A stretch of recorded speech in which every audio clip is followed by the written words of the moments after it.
chegando para conversar com a gente a Carol Loz, ela que é socióloga, uma militante incansável dos direitos das mulheres. Seja muito bem-vinda, Carol. Tudo bom para vocês, Clá? Tudo bem para quem está nos ouvindo, nos vendo?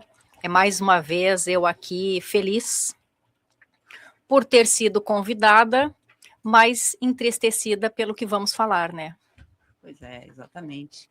Decisão aí do TJ, Tribunal de Justiça de Minas Gerais, por 2-1, na 9ª Câmara Criminal do Tribunal, absolveu um homem de 35 anos acusado de estupro de vulnerável contra uma menina de 12, usando a expressão vínculo afetivo consensual. A gente já recebeu a Carol aqui várias vezes para conversar sobre essa violência que não para, né? De aparecer em 1000 locais diferentes, especialmente no sistema de justiça. A gente fala sobre isso com a Carol também, por isso chamamos ela para conversar sobre o quanto esse tipo de decisão é uma exceção ou não, e o que podemos esperar das derivadas que podem vir no rescaldo, né, desse tipo de sentença ou acordo, no caso. Bom, então, Clá, eu acho assim, este caso, ele me trouxe várias camadas. A gente poderia estar falando aqui dele por horas, nós não temos esse tempo, infelizmente. Mas a primeira coisa que me chama a atenção e que, assim, reverberou muito, inclusive nas redes sociais, na grande imprensa, é que apenas o voto de uma mulher foi contra a absolvição deste pedófilo, eu vou chamá-lo assim.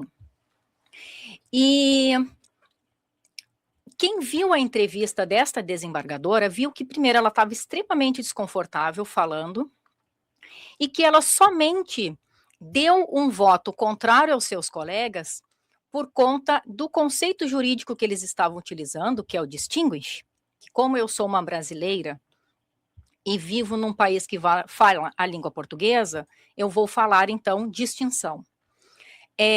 Por conta de não atender requisitos para ela ir junto com seus colegas. Ou seja, ela não faz um voto feminista porque ela é mulher e porque ela defende aquela menina ou todas as crianças do nosso país. Ela faz porque ela vê que não atende os requisitos que ela entende para aplicar aquele conceito que me pareceu, num primeiro momento, né, da ordem jurídica, mas que, relendo a minha tese de doutorado, eu usei a distinção como um conceito sociológico do sociólogo francês Pierre Bourdieu, onde eu coloco dentro do meu estudo que eu utilizaria critérios para entender as minhas entrevistadas em questões como culturais, de fenotipo, de gêneros, de classe, e que a partir daí elas e eu iríamos então conduzir o meu estudo.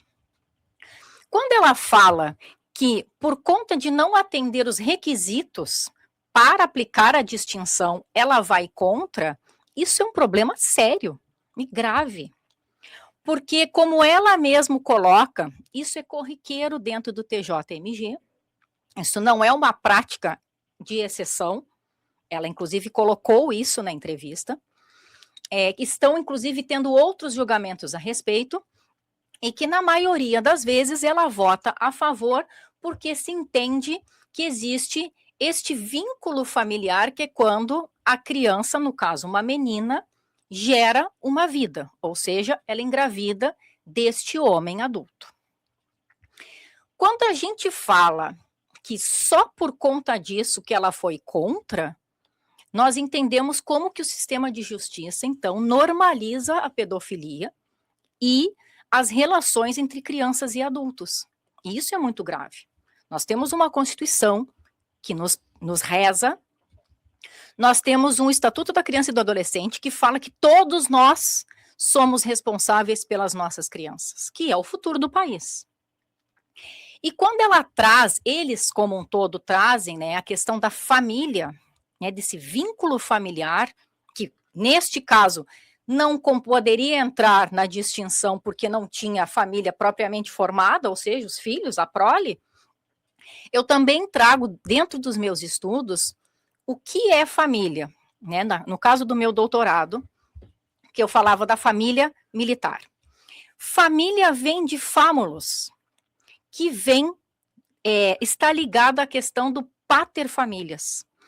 Paterfamilias, literalmente falando, a gente está falando do poder do patriarca, que inclusive ela coloca, né, na decisão dela, que seria de cunho sexista e patriarcal, mas ela fala de uma forma senso comum. Ela não está falando do famulus. E quando eu trago esse conceito e eu associo a isso, o que é o patriarca? Era aquele que cuidava das mulheres, das crianças e dos escravizados. Lembrando que no nosso país nós também tivemos indígenas escravizados. Ou seja, pessoas que tinham direito nenhum, socialmente falando, alguns tratados como mercadoria, e que este patriarca então dizia: quem estuda ou não estuda, quem casa e quem não casa, quem é herdeiro, quem não é herdeiro, quem é mercadoria e quem não é, e quem vive e quem não vive. Quando se evoca família dentro deste contexto, é disso que a gente está falando. De um patriarcalismo, onde quem vai determinar o que esta criança, inclusive, porque eles colocam que ela vivia de forma marital, e que toda a cidade sabia disso. E aí a gente vai para um outro problema deste caso. Um dos desembargadores coloca que não houve violência, não houve coação, que eles viviam em sociedade, que todos faziam isso porque é uma prática natural daquela região, e que não se via motivos de ele ser chamado de pedófilo e logo estar sendo acusado de estupro de vulnerável. Se isso é uma prática social corriqueira, então a gente está falando do ordinário e não do extraordinário. Todas as pessoas sabiam que aquilo acontecia com aquela criança e com tantas outras que vivem em todo esse país. E aí, quando a gente vai para um sistema de justiça que discute que uma criança, neste caso uma menina, tem que consentir uma relação sexual com um adulto com 12 anos de idade, ou pior, né? De 14 para baixo é estupro de vulnerável. De 14 aos 18 também, porque a gente está falando de crianças em formação, adolescentes. Como é que eu posso comparar uma menina de 16 anos, de 14, de 12, em relação a um homem adulto sobre a questão sexual, se a gente não conhece nem o nosso próprio corpo com esta idade? Como é que este desembargador fala, escreve no caso, de que o argumento que ele usa é que ela já mantinha relações sexuais e que por isso ela não deveria ser considerada uma criança? A gente está discutindo o indiscutível. Porque se a criança já tinha relações sexuais, os primeiros a falarem que estava acontecendo um crime, não só com este homem, anteriormente. Aonde estava essa sociedade que não viu e que nunca vê quando uma criança está sendo abusada, neste caso sexualmente? E aí a gente vai para um outro ponto. Só chegou neste ponto de causar assim, das pessoas se escandalizarem, porque ela começou a faltar aula e a escola, dentro da sua obrigação, então chamou o conselho tutelar. Ou seja, se ela não tivesse faltado aula, a escola também sabia que ela estava vivendo de forma marital, mas como ela estava atendendo os requisitos, né? Então vamos usar o termo jurídico para a escola também, a distinção se fez, tá tudo normal. E aí as pessoas podem falar: ah, mas é sempre a escola. Eu concordo. Primeiro que eu sou uma defensora ferrenha da educação pública, gratuita e de qualidade nesse país. Eu sei perfeitamente que as escolas públicas, elas são precarizadas, onde não tem material, não tem professor, não tem profissionalização, com um salário miserável. Não se pode falar de uma escola de qualidade pagando R$1.000 para um professor que forma pessoas. A gente está falando de formação de indivíduos, que esses primeiros anos, não à toa, são chamados de anos iniciais, de ensino fundamental. Uma menina de 12 anos, ela tem que estar conhecendo o seu corpo na aula de biologia. Tá? A gente está falando de menstruação. Como que essa escola que também, né, as pessoas jogam esta culpa, a sociedade joga nessa culpa para a escola, que a escola tem que fazer isso. A escola viu que ia estourar no colo dela, então ela também não agiu de forma humana com essa criança. Ela sabia que ela seria responsabilizada e fez o que ela deveria fazer, formalmente falando, chamar o conselho tutelar, que é o correto. Quando a gente vai cada vez mais adentrando neste caso, a gente vê onde está a família dessa menina, né? Pois é, A exatamente. família que tanto falam no caso. A primeira pergunta que eu faço, e que eu acho que ninguém fez, foi: cadê o pai? A mãe, que também foi responsabilizada e foi absolvida. Qual é o meio que essa mulher foi, assim, sobreviveu ou viveu ao longo da vida inteira para normalizar uma pedofilia com a própria filha? Isso é um fator a ser considerado. Qual é o grau de vulnerabilidade dessa família? Se eles têm comida. Porque o depoimento da menina é claro. Ela faz as coisinhas dela de menina de 12 anos. Ele me levava ao shopping, ele me dava presente, ele dava comida para minha mãe. Para uma criança que tem como base pai e mãe, é claro que ela não quer ver a mãe dela chorar pedindo comida na rua, e muito menos ela. E que ela quer ter o tênisinho lá da Hello Kitty. Ou quer ter o body splash da moça lá do tigrinho. Isso é o financeirismo que a gente fala, né? É o capitalismo nu e cru na nossa frente. Então, qual era o problema social da vida desta criança? Todos. Esta mãe pode ter crescido desde que foi gerada com violência sexual e que normaliza, e que isso acontece. E é passado de geração em geração. Se eu fui, automaticamente ela será. Então a gente acaba discutindo, a gente está discutindo idade de normalização de pedofilia. Como que nas outras sociedades a gente mete tanto dedo falando que o casamento infantil é ilegal, sendo que a gente está permitindo por lei o casamento infantil. Por lei. E uma coisa que eu já falei aqui, eu fui a primeira pessoa neste país, quiçá do mundo, em falar de pacto masculino. Depois surgiram o pacto da masculinidade, o pacto do silêncio, mas eu cunhei este conceito sociológico aqui, nesta mesa. O pacto masculino ele só acontece porque existem mulheres que estão ao lado desses homens. Porque esta desembargadora, em nenhum momento, ela levantou uma bandeira feminista. Ela não disse que ela é a favor dos direitos das mulheres. Ela teve chance. Ela falou para o maior veículo de comunicação desse país, ao vivo. E ela fala constrangida. É claro que existe o corporativismo. E eu acho legítimo. Mas nesse caso, não. A gente está falando de humanidade. E aí as pessoas podem estar falando, mas a Carol vai falar que agora hashtag todo mundo é humano. Sim. Biologicamente falando, nós somos raça humana. E para quem é da minha geração, vai lembrar o que nos difere, nos distingue de um porco. É o polegar opositor, é o telencéfalo altamente desenvolvido e a liberdade. Isso é Jorge Furtado, a gente cresceu vendo isso. Então, tudo que não é porco, como ele mesmo fala, é humano ou desumano. A escola foi desumana, a sociedade foi desumana, o sistema de justiça é desumano. Quando a gente fala que uma criança deve ou não consentir um ato sexual com um adulto. E qual criança? Porque há alguns meses atrás, a gente estava discutindo crianças que destruíram um cachorro a ponto de levar à eutanásia porque ele não tinha condições de sobrevivência. Para quem é essa lei? A gente está discutindo, e segredo de justiça para quem? Porque envolve o nome de crianças envolvidas, é só ocultar o nome da criança. Botem as caras e botem os nomes. O acórdão estava liberado. Eles tiraram porque agora é segredo de justiça.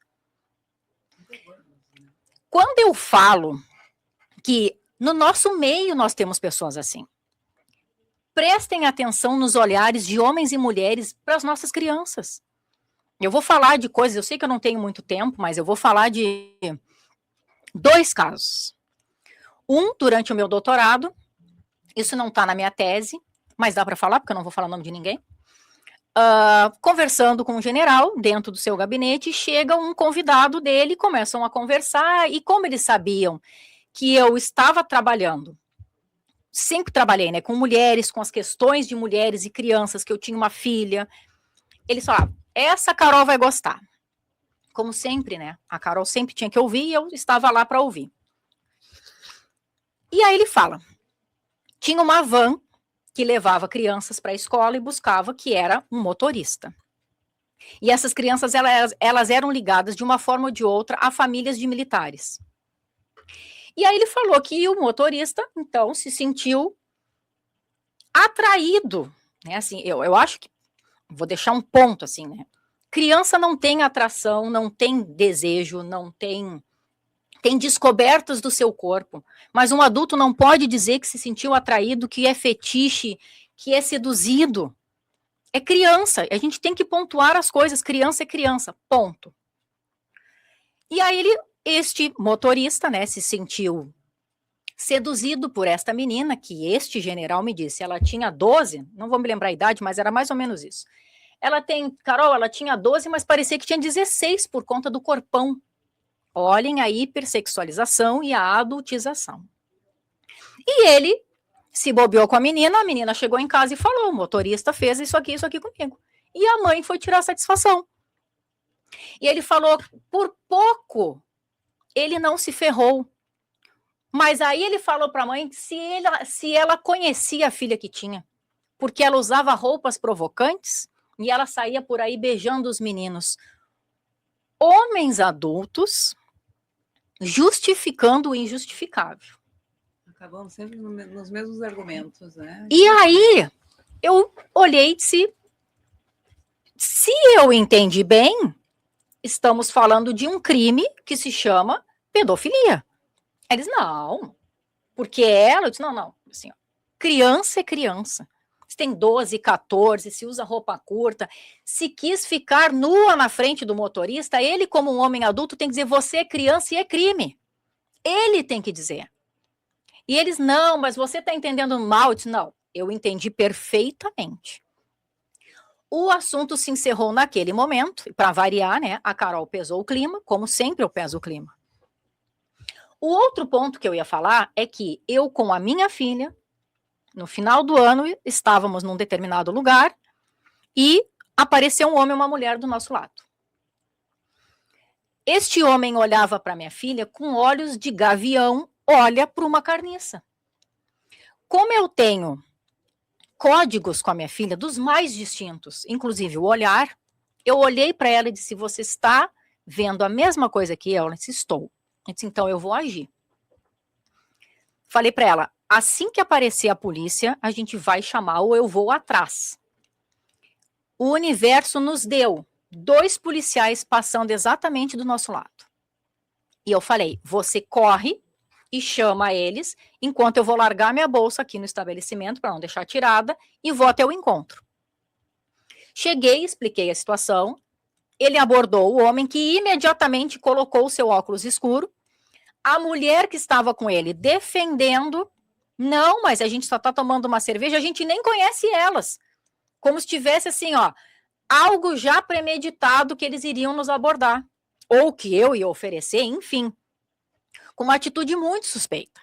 E aí o policial me falou, eu não posso levar em flagrante, porque não teve crime, mas eu já orientei, e a gente vai ficar de olho. E eu falei, eu só vou sair daqui porque eu já terminei o que eu estava fazendo. Porque se eu não tivesse terminado, eles deveriam sair daqui. Porque isso é atitude de pedófilo. E as pessoas não podem permitir isso. Óbvio que ficou aquele constrangimento, era um local público, mas se eu, que sou mãe, que sou mulher, que já passei por N tipos de assédio, não vou fazer, quem vai fazer? É verdade. Quando a gente fala sobre isso, eu sou a mãe exagerada. A mãe, se o sistema de justiça fala isso para nós, são as mães super protetoras. Mas como que é super proteção? Eu estou vendo um homem olhar com olhos como se ele estivesse olhando para uma mulher adulta, que nem adulta estaria permitindo, porque isso é uma violência. A gente vê esse caso do TJMG, claro, a gente não pode não falar de violência, porque foi. Como que um corpo de 12 anos, eu não consigo imaginar alguém discutindo isso sem entender a violação desse corpo. É uma violência extrema, psicológica, assim, ó, do grau mais absurdo. E hoje de manhã eu li, eu vou falar, tá? Eu falo quando tiver que parar, eu paro. Hoje de manhã eu li um relato que, assim, ó, me embrulhou o estômago, e eu só não chorei porque eu estava vindo para cá devidamente armada. Mas era assim, uma menina contando que aos 14 anos, uma mulher hoje, né? Aos 14 anos, um homem dentro de uma academia, que se dizia o seu treinador, tocava nela, e assim, gente, com 14 anos, os nossos hormônios estão saltando pelas espinhas, o que é perfeitamente normal. É o nosso corpo dizendo que nós estamos nos preparando para a vida adulta lá, 18 mais, porque também tem isso. O homem espera dar 0 horas do dia que a menina faz 18 anos, gente. Isso é anormal. Agora, com 18, pode casar, às meia-noite. Não! Não pode uma pessoa, de um dia para o outro, se tornar adulto.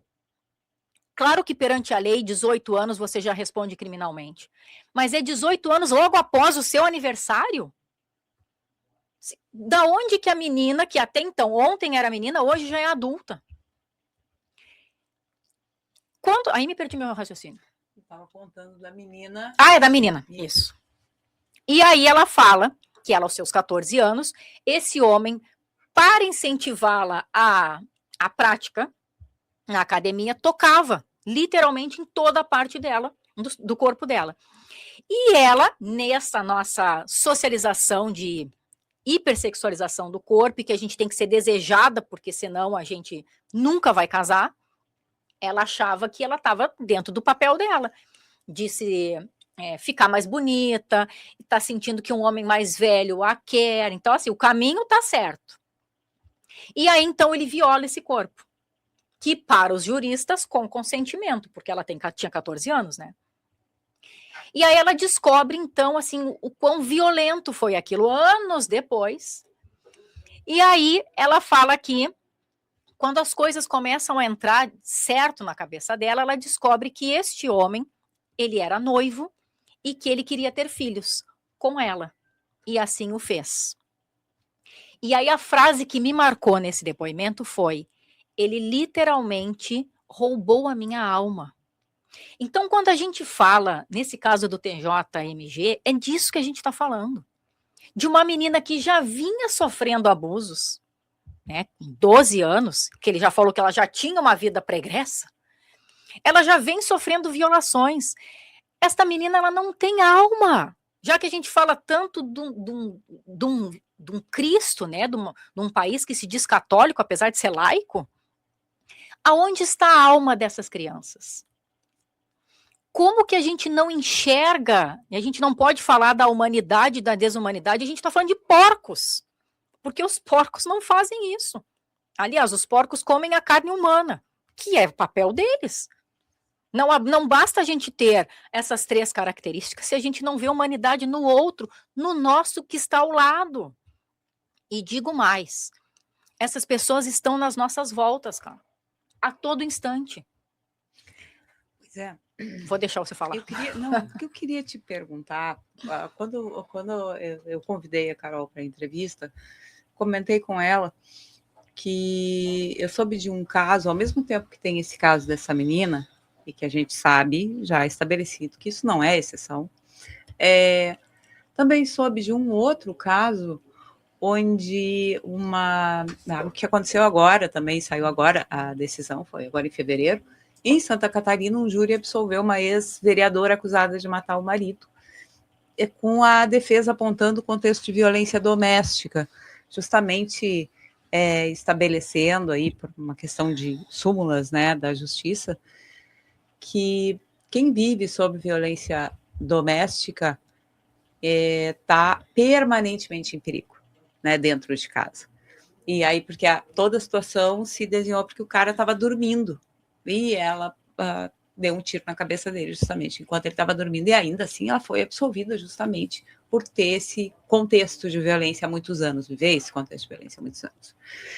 E aí eu queria justamente te perguntar isso. O que esses dois episódios tão diferentes, eles mostram sobre a oscilação da justiça no que tange aos direitos de meninas e mulheres? Claro, eu acho muito boa a tua pergunta, e aí eu vou dar mais 2 exemplos para a gente pensar juntos. Um menino que matou um homem, um menino de 15 anos, ele viu uma menina sendo abusada por um homem de 58 anos. Este homem dormiu, ele foi lá, pegou uma faca, mas não foi de imediato, ele pegou uma faca e matou o homem. Como é menor, ato infracional, ele foi, então, recolhido para serem feitas as devidas normalizações dentro do sistema de justiça.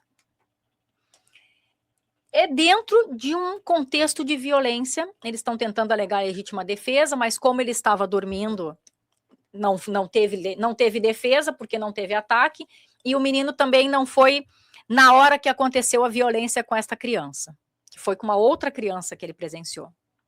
Mas ele foi recolhido. O outro caso é de 2020, quando o país inteiro ficou abismado quando uma menina do Espírito Santo, que tinha 10 anos à época, já sofria violência desde os 6, ou seja, todo o seu corpinho de criança sendo violentado, a sua alma já tinha saído há muito tempo, o corpo então responde com a puberdade e ela engravida de um parente. E se cria um alvoroço dos fundamentalistas extremistas religiosos desse país para que ela então não abortasse, porque ela deveria ter uma família, porque tem um vínculo, que inclusive a desembargadora falou, né? A gente geralmente abre a questão da distinção, porque quando se tem o vínculo familiar, ou seja, o filho, o homem e a menina, é muito pior a gente destruir esses traços do que preservar a vida dessa criança. Então, eu te respondo com uma pergunta: justiça para quem? Quando a gente fala de bandido bom e bandido morto, quem é bandido? São esses desembargadores e desembargadoras? Ou é essa mulher que matou, porque senão seria ela a morta? Ou esse menino que matou porque ele viu o que estava acontecendo com uma criança? Este menino salvou a vida de várias crianças àquele redor. Esta mulher salvou inúmeras mulheres. Porque o violador, ao contrário do que as pessoas pensam, ele viola qualquer um. Gente, a semana passada foi uma freira violentamente morta com indícios de violência sexual, inclusive. Ontem foi uma senhora dentro de um ônibus, num coletivo do Rio de Janeiro. Um motorista. Quando eu falei aqui, e eu falo sempre, é qualquer mulher. Não tem cor, não tem religião, não tem idade, não tem nenhuma distinção. Basta ser mulher. O contexto só compete ao violador, ao agressor. Quando a gente vai para o sistema de justiça, pedir justiça, que a desembargadora, inclusive, falou da justiça social, para quem? Nós temos nos nossos meios pessoas que se dizem defensoras das mulheres, defensoras dos direitos humanos, defensoras das crianças. E por que eu falo sempre mulheres? Porque de um homem eu já não espero. Se esse caso fossem os desembargadores fizeram lá, mas são homens. Eles vão se proteger, esse é o pacto. Este é o pacto. Vir de uma mulher que está lá dentro e que ela sabe que ela também sofre isso e já sofreu, como eu já ouvi de pessoas que estão ligadas ao sistema de justiça, que quiseram entregar minha filha para um agressor, este homem é rico, é este o parâmetro, claro. Talvez responda a tua pergunta. Pois é, e aí, justamente nesse contexto, Carol, a gente pensando em todas essas situações que tu generosamente compartilhou com a gente, eu fico pensando, é necessário uma formação obrigatória para magistrados, para operadores do direito? Como é que se muda um contexto assim? Porque agora dá toda essa grita, né, em torno desse caso da menina de 12 anos. Mas, como a gente estava falando, não é uma exceção. Como lidar com quem define a vida da gente no nível do judiciário? Então, Clara, para quem tem um pouquinho de envolvimento neste meio, não necessariamente só juristas ou só o pessoal do sistema, todo mundo sabe que tem, e agora está se falando também sobre isso, as resoluções do Conselho Nacional de Justiça, que devem ser pautados sobre, principalmente, as questões de gêneros. Então, isto já tem resolução. Dentro da OAB, Ordem dos Advogados do Brasil, o Código de Ética está lá escrito que todas as defesas, enfim, todos os atendimentos devem ser pautados por questões de fenotipo, classe, etnia, cultura, gêneros, está lá.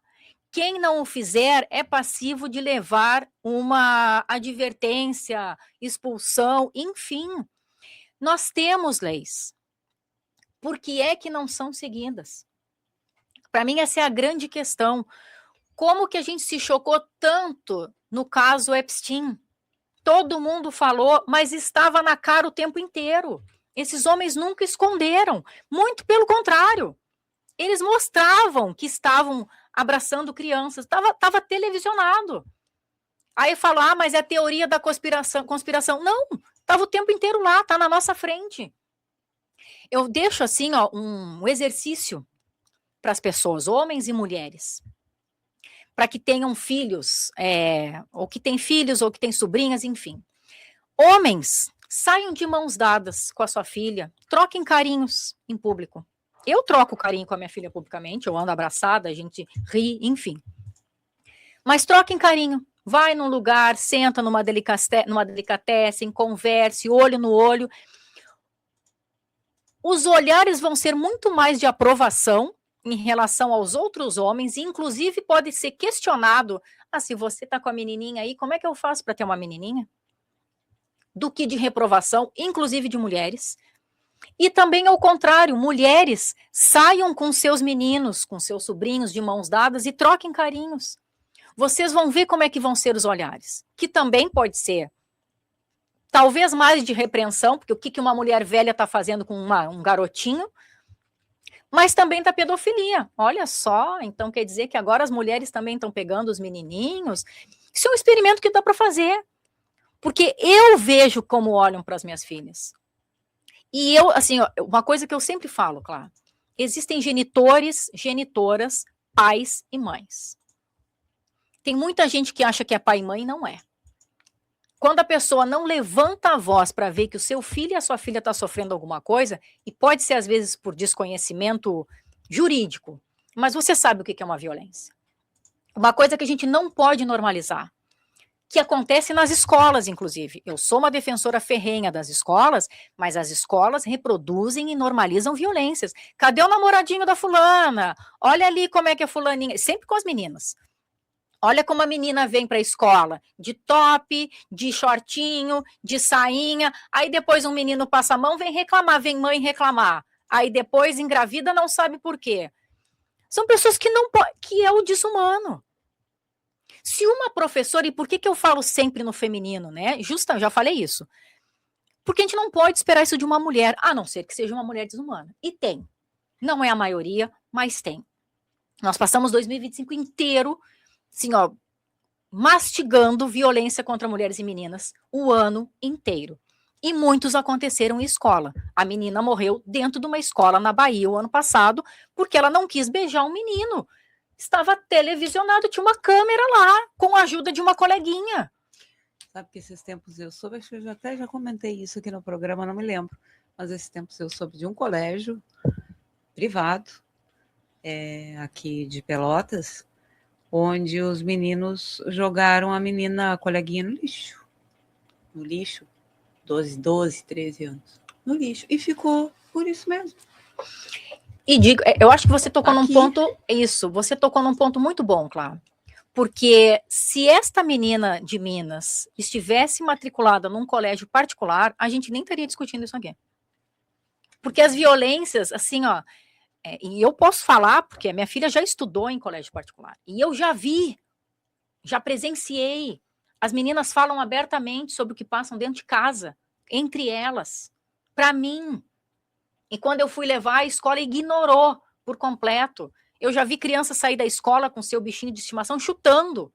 E eu mostrei para minha filha que aquilo era errado, e a mãe ficou, nossa, mas que exagero, olha só uma criança. É um monstro. A gente não pode normalizar essas coisas, gente. Não pode, é errado.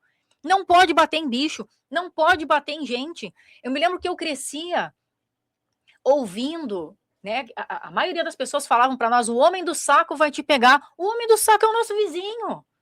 Não é o mendigo que está lá na rua. Coitado.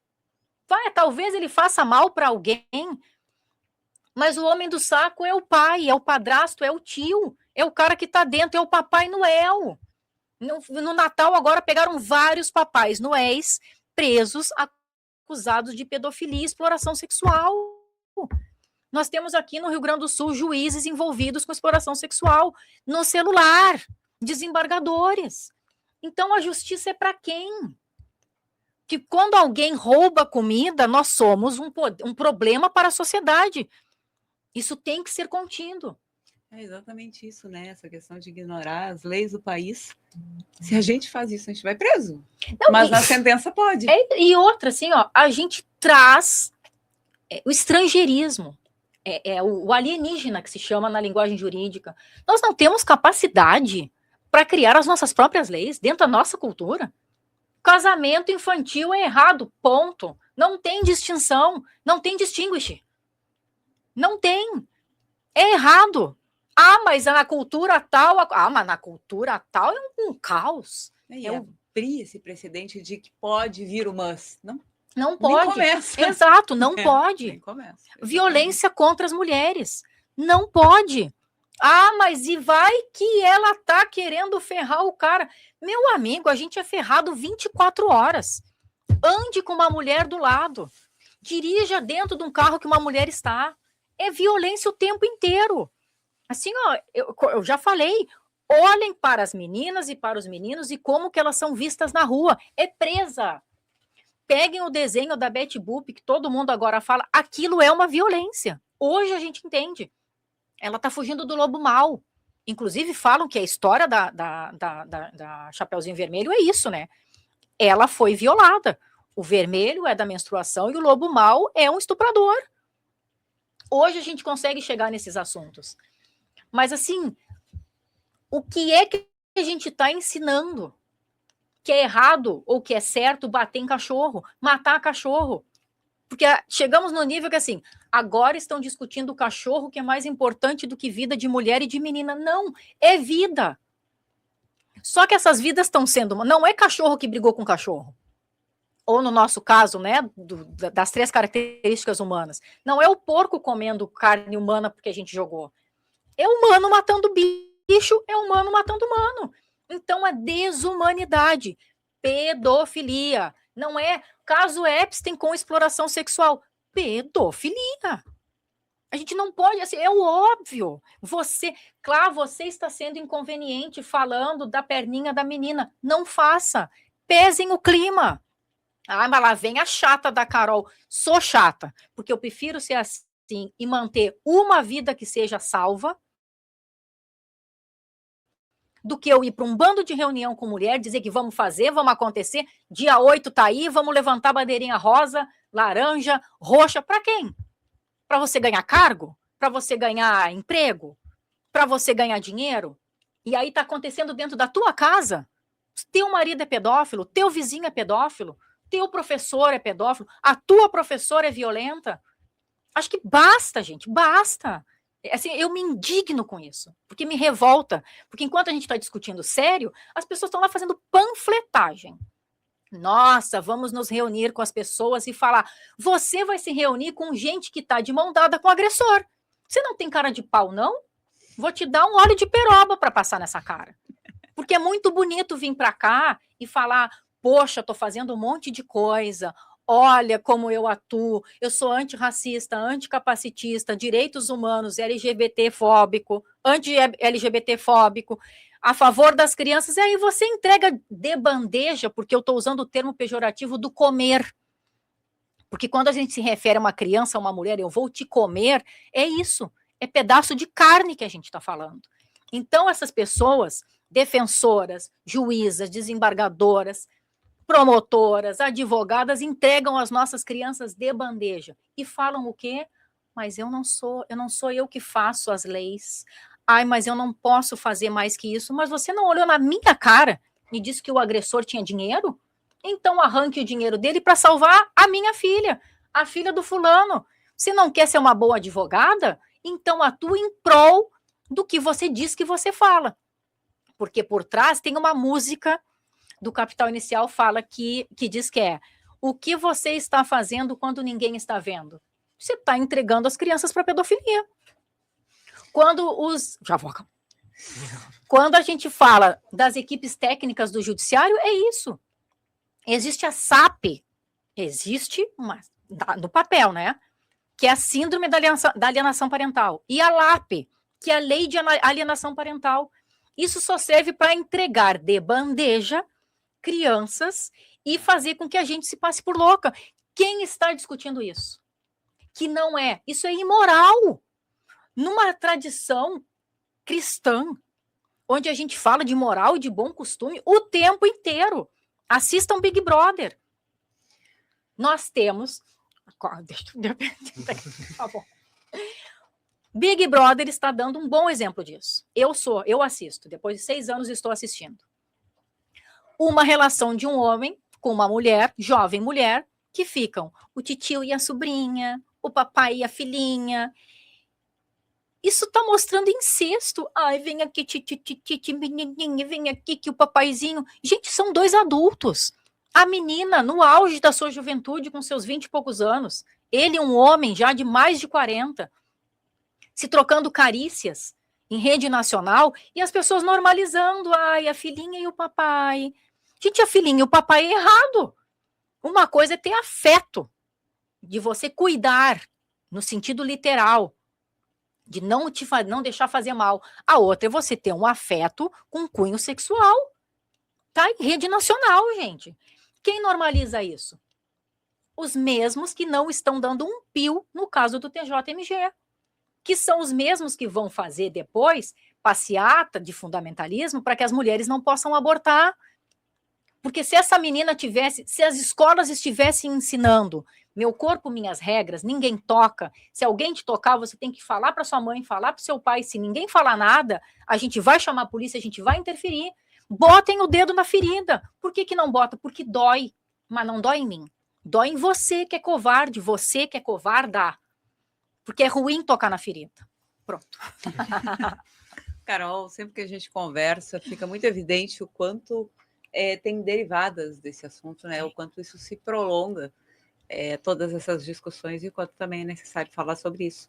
Eu te agradeço muito a presença. Agora já é meio-dia, mais 5 minutos. Já passamos um monte, desculpa.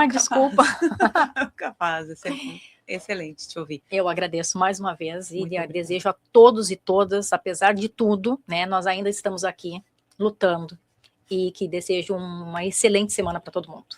Obrigada. Obrigado.